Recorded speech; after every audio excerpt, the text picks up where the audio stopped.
Bismillahirrahmanirrahim.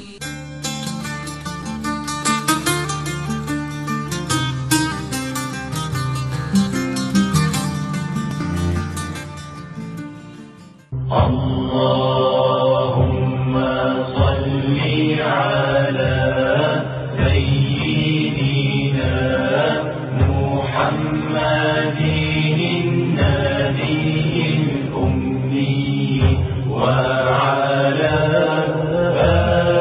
alihi wa sahbihi hatta ketsen dikenmeydu hatta hayatının peyzini sür olsa ketsen dikenmeydu bu hatta.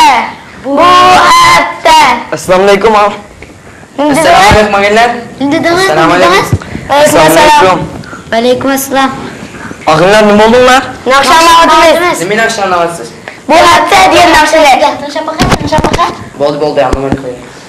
Bu hafta bu nakşı devinin oylavatkan işine bir isim saldı. Ne iş? Bu günlerde bütün Müslüman devletlerde Peygamber Salam'ın tuğulgan günü için mevlud kesike tayarlılık kılmakta. Şunda her yer canlanmakta. Ağınlar biz bu haftanı Peygamber Salam'ın sünnetini övgündüğün ve öğütüdüğün hepsi kılsak kantaktayız lan. Kadar demeksin? Bizden bir yaxşılıqni başqalar öyrənsə, onların sevabı bizə ahiretkiçe yazılıb durdu. Hem bizning, hem başqalarının savab tepişi üçün.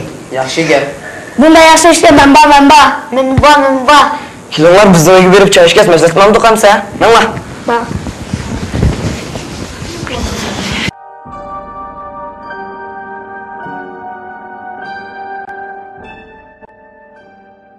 قال رسول الله صلى الله عليه وسلم من سن في الإسلام سنة حسنة فله أجرها وأجر من عمل بها بعده من غير أن ينقص من أجورهم شيء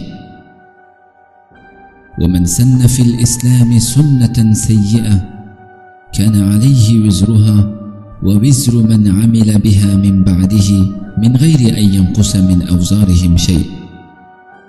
Peygamber sallallahu aleyhi ve sellem mundaq degan: kimki islomda biror yaxshi ishni yo'lga qo'ysa, uningga shu ishning ajri va uningdan keyin shu ishni qanchalik odam qilsa, uningga shunchalik ajr bo'lib turadi. Bu ularning ajrlaridan hech narsani kamaytib o'tmaydi.